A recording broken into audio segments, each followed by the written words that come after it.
महात्मा एक रस रहते हैं और अपने जनों को एक रस बनाना चाहते हैं। एक स्त्री, मान और अपमान में, प्यार दुलार शासन में आपका एक ही भाव होना चाहिए। जिन पर महात्मा की कृपा होती, ये 8 बातें उसके हृदय में अपने आप जागृत हो जाती हैं। देख लो,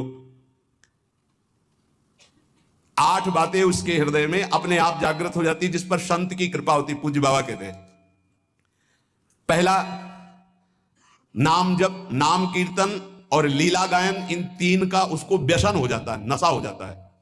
ये 8 बातें महात्मा के कृपा पात्र में जागृत हो जाती है। नाम जप, नाम कीर्तन और प्रभु की लीला गायन का नशा हो जाना। ये कीर्तन हो रहा है तो सकेल के बैठ गए, थोड़ा 5 मिनट हमको भी गाने, राधा राधा, भगवत चर्चा हो रही, अरे यहां कथा हो रही, और बैठ गए 10 मिनट। नशा है ये, हमारे आपको नहीं, सनकादि के लिए भी कहा गया, आशा व्यसन व्यसन याति नहीं, रघुपति चरित होए ता सुनहि। हनुमान जी को बड़ा नशा है। यत्र यत्र रघुनाथ कीर्तनम तत्र तत्र कृतमस्त कांजलम बाष्पवारि परिपूर्ण लोचनम। आश्रु बहाते हुए नाम कीर्तन सुनना, नाम कथा, लीला कथा, ये श्रवण करना। पहला, साधु कृपा पात्र में नाम जप, नाम कीर्तन और लीला गायन का नशा हो जाएगा। दूसरा, उसको साधु के दर्शन से ऐसा सुख होगा जैसे अपने प्रिय रिश्ते नातेदारों को अच्छा आओ आओ आओ आओ, हृदय एकदम मालादित हो गया। साधु महात्मा से जब बिछुड़ने का समय आता है तो ऐसा लगता है हमारे प्राण छूट रहे हैं। ऐसा बिछुड़त एक प्राण हरि लेहि, ये साधु कृपा पात्र में होगा। संत को आओ आओ, आज तो हमारे अहो भाग्य, जो प्रभु मोहि अनुग्रह की ना, तो तुम्हारी दरस हटिना। पहला, नाम जप कीर्तन और लीला गुणा गान का व्यसन। दूसरा, साधु दर्शन, साधु सेवन, ऐसा जैसे प्रिय रिश्तेदार, प्रिय नातेदार, ऐसा होना चाहिए। कई चरित्रों में पढ़ा है कि भगत की पत्नी जब संतों का मंडल आया तो उनके लिए बहुत ही ऐसे खिचड़ी आदि रुखा सुखा, और जब उनके भाई आए तो खीर पुआ पूरी सब व्यवस्था। जो लाल स्वामी जी के भी चरित्र में ही पढ़ा, वो अंदर घर में गए, कहा कि बहुत खुशबूदार ये सब भोग पदार्थ बने और संत मंडली में तो खिचड़ी परोसी जा रही। तो उनका वो संत है, ये हमारे भाई हैं आए, मतलब उनके साले। अच्छा, तुम्हारे भाई, और ये हमारे रिश्तेदार हैं, हमारे प्रभु के जन पार्षद हैं। सब खीर पुआ उनको परोसा, खिचड़ी उठा के लाए, उनके भाई को पकाए, हमारे रिश्तेदार के लिए। हरिराम व्यास जी, मलाई गिर गई दूध के साथ उनकी कटोरे में और संतों में दूध परोसा है। हाँ, ये शरीर तुम्हारा पति है ना, इसलिए सभा में ही कह दिया, जाओ मैं आज से तुम्हारा त्याग करता हूं। तुमने हमारे संतों के साथ भेद किया, हमारे आगे मलाई गिरा, क्योंकि शरीर तुम्हारा पति है ना, इसलिए। जबकि ऐसा नहीं, स्वाभाविक ऐसा हुआ था। जब बहुत प्रार्थना की, कई दिन व्यतीत हो गए सेवा से विलक, तब संतों के बीच में कहा कि अपने आभूषण बेच करके संत सेवा करे तो हम स्वीकार करेंगे। संत ऐसे प्रिय लगे जैसे कोई सगा सरेही रिश्ता नाता जिनसे जुड़ा है, उनको देख और खूब उनके प्रति भाव, इस महात्मा की कृपा। तीसरा, सांसारिक चर्चा करने में बिल्कुल अरुचि होना। चौथा, महात्मा का कृपा पात्र कभी किसी की निंदा ना कर सकता है ना सुन सकता है। पांचवा, महात्मा का कृपा पात्र कभी प्रणाम नमस्कार ना स्वीकार करता है किसी के, कोई जैसे कर रहा है तो स्वयं स्वीकार नहीं करता, और दूसरों को भरपूर सम्मान देता है। स्वयं अमानी रहकर दूसरों को वो किसी का मान सम्मान स्वीकार नहीं करता और दूसरों को मान सम्मान करता है। छठा, किसी का चित्त दुखे ऐसा संवाद नहीं, किसी का चित्त दुखे ऐसी कोई क्रिया नहीं, और कोई किसी संवाद या क्रिया से उसको दुख पहुंचावे तो उसका चित्त दुखे ऐसी स्थिति नहीं। सातवां, यदि उसको कोई पद या उपाधि दी जाए तो विष्ठा के समान उसको त्याग देगा महात्मा का कृपा पात्र। कोई पद या उपाधि दी जाए तो विष्ठा जैसे त्याज्य होता है। विष्ठा त्याज्य का मतलब विष्ठा त्यागने के बाद किसी को गर्व नहीं होता है। मलवत त्याग भोगों का, पद प्रतिष्ठा का। देखो, जब हम मलवत त्याग नहीं करते तो त्याग तो वस्तु का होता है, अभिमान उस वस्तु के त्याग का होता है जो उससे भी खतरनाक होता है।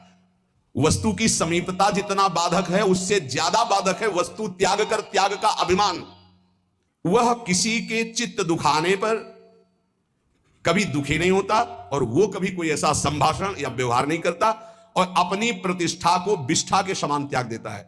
भोगों का त्याग, संपत्ति का त्याग, जहां बड़े महापुरुषों के प्रति आए तो विषवत त्याग बताया गया है, वमनवत त्याग, 3 शब्द बोले गए, वमन के समान और मल के समान। इनमें सबसे ज्यादा श्रेष्ठ मल के समान है। उसका ध्यान ही नहीं है, कोई उसको ऐसे उसका स्मरण ही नहीं, मलवत त्याग, मतलब उस त्याग की स्मृति भी नहीं रह गई, उसे त्याग कहते हैं। यह महात्मा की कृपा पात्र को होगी कि वो प्रतिष्ठा को, संपत्ति को, मान को विषवत त्याग करना, वमनवत त्याग करना, मलवत त्याग करना। इसकी पहचान के 8 बातें महात्मा की कृपा पात्र में आ चुकी हैं।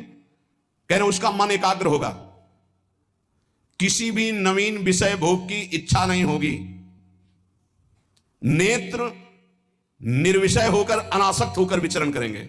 देखा लाखों को, छवि एक की नहीं, देखा पूरी बाजार, इच्छा एक भी नहीं। नेत्र उसके निर्विषय हो जाएंगे, लाखों छवि देखने पर, लाखों मूर्ति देखने पर, लाखों प्रकार के विषय भोगों को देखने पर उसके हृदय में ना इच्छा होगी ना झांकी होगी, एकांत में जाकर किसी व्यक्ति का चिंतन नहीं होगा। जिसका मन एकाग्र है, नवीन विषय भोग की इच्छा नहीं है, नेत्रों में किसी की आकृति नहीं, कोई विषय की झलक नहीं, पूरी बाजार घूम आवे, पूरे लाखों लोगों से मिल ले, वो महात्मा का कृपा पात्र भगवान प्राप्त करने के योग्य हो चुका है। ये 8 बातें पुनः सुन लीजिए कृपा करके। पहला, नाम जप, नाम कीर्तन, भगवत लीला गुणानुवाद। क्या व्यसन, नशा। कीर्तन हो रहा है, दौड़कर बैठ गए, हम भी 10 मिनट गाएंगे। नाम जप के लिए हर समय उत्साहित रहो कि जैसे गरीब आदमी 1-1 मिनट मेहनत करके धन कमाता है, ऐसे तुम नाम कमाओ। भगवत लीला गुणानुवाद में श्रवण इंद्री को, जिनके श्रवण समुद्र समाना, कथा तुम्हारी सुभग सरिनाना, भरे निरंतर होई न पूरे, ऐसे। दूसरा, साधु महात्मा प्राण प्रिय लगे। तीसरा, संसारिक चर्चा बिल्कुल विषवत लगे, नहीं सुननी, नहीं करनी। जब उस मार्ग में नहीं जाना तो मुझे चर्चा क्या करनी। तीसरा, संसारिक चर्चा नहीं। और चौथा, कभी किसी की निंदा ना करनी है और ना सुननी है। पांचवा, स्वयं अमानी रहकर सबको मान प्रदान करना, कभी अपने को मान सम्मान के विष का पान ना करावे। छठवां, किसी का चित्त दुखाए ना, दूसरे के चित्त दुखाने वाली कोई क्रिया ना करे, और दूसरे के द्वारा चित्त दुखाने वाली बात और क्रिया होने पर अपने चित्त को दुखित ना होने दे। सातवां, अपनी प्रतिष्ठा को विष्ठावत त्याग दे। कोई भी उपाधि, कोई भी पद प्रतिष्ठा भगवत प्राप्ति के बाद जो हरि करे, पहले कोई स्वीकार न करे, उपाधि नहीं तो उपद्रव हो जाएगा। 8वां, सदा सच्चरित्र होकर जीवन व्यतीत करना। काशी में जज स्वामी नाम के एक बड़े सिद्ध महात्मा थे, जब रहते थे तो एक संत भगवान आए थे, उनका चलो आपको ब्रह्मबोध संपन्न महापुरुष के दर्शन कराते हैं। तो शायद मुमुक्ष भवन ऐसा नाम था जहां सन्यासी जन रहते थे, वहां गए। स्वामी जी एकदम वयोवृद्ध, अस्थिमात्र हुए रहे, शरीरा नजदीक गए तो जैसे एक उन्माद अवस्था को प्राप्त होते हैं वैसी स्थिति थी। अचानक जब स्वामी जी ओम नमो नारायण है,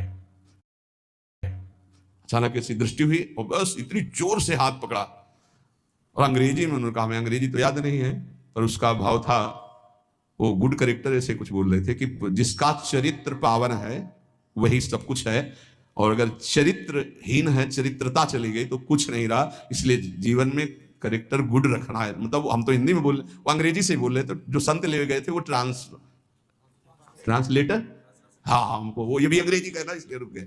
और उसका भाषा हिंदी की करके वो हमें बता रहे थे कि वो, तो ये 8वां है, सर्वदा पावन चरित्र रखना। कोई हमसे त्रुटि, कोई ऐसी गलती है उसका सुधार किया जाए। बहुत जन्मों से हम लोग फिसलते रहे, अब इसका सुधार कर ले। ये सत्संग केवल भगवत प्राप्ति के लिए होता है। ये सत्संग केवल समस्त संत महापुरुष और भगवान की वाणियों को मिलकर होता है। जो तुम एक शास्त्र में ढूंढोगे वो तुम्हें ढूंढी ढुड़ाई वस्तु मिल रही। ना तुम्हें दूध खोज करना है, ना दही खोज करना है, ना मथना है, ना माखन करना, सीधे घी मिल रहा है भैया। अगर आप पुष्ट ना हुए तो भगवान जाने। बड़े बड़े महापुरुषों के पावन सूत्र, पावन चरित्र, पावन सिद्धांत आपको मिल रहे हैं। आप कृपा करके, अपने ऊपर कृपा करके, हमारे ऊपर कृपा करके, हमारे भगवान के ऊपर कृपा करके। कैसे? भगवान के ऊपर कृपा। भगवान ये गीता हमारे लिए बोले हैं, अगर हम स्वीकार करेंगे तो मानो भगवान कहते कृपा कर रहे हो हमारे ऊपर, जो हमारी बात मान रहे हो। जिसे छोटा बच्चा दूध पी लेना तो माँ कहती बहुत अच्छा, मानो माँ के ऊपर कृपा कर दिया, नहीं तो माँ चिंतित रहती। गुरु के ऊपर कृपा कर दिया यदि आपने बात मान ली, क्योंकि गुरु निश्चिंत हो जाएंगे, आप भगवत प्राप्त हो गए, आप भगवान को मिल गए। ये हमारी निश्चिंतता, हमारे प्रभु की निश्चिंतता। और आपके ऊपर गुरु कृपा भरपूर, हरि कृपा भरपूर, लेकिन आपकी कृपा में कंजूसी है आपके ऊपर। आपकी कृपा यदि आपके ऊपर हो जाए तो सब बात बन जाए। आप अपने ऊपर कृपा करें और जो सुन रहे हैं वैसा आचरण कर ले, यही है अपने ऊपर कृपा। सर्व मंगल हो जाएगा। खूब नाम जप करें, भगवत आश्रित रहे, और प्रार्थना है दिनचर्या को भगवान मान लीजिए, हमारी बात मान लीजिए। अपनी दिनचर्या को भगवान मान लीजिए, दिनचर्या में त्रुटि ना कीजिए। दिनचर्या जिसकी पावन हो गई वो पावन हो गया, महात्मा बन गया। एक दिनचर्या, कोई भी दिनचर्या जो आपकी बनी हुई है उसको कभी त्रुटि मत होने दीजिए। बुखार आ जाए तो कपड़ा ओढ़ करके गेट के पास बैठ जाइए, आप उसका प्रभाव देखिएगा। दिनचर्या में बहुत बड़ी सामर्थ्य होती है।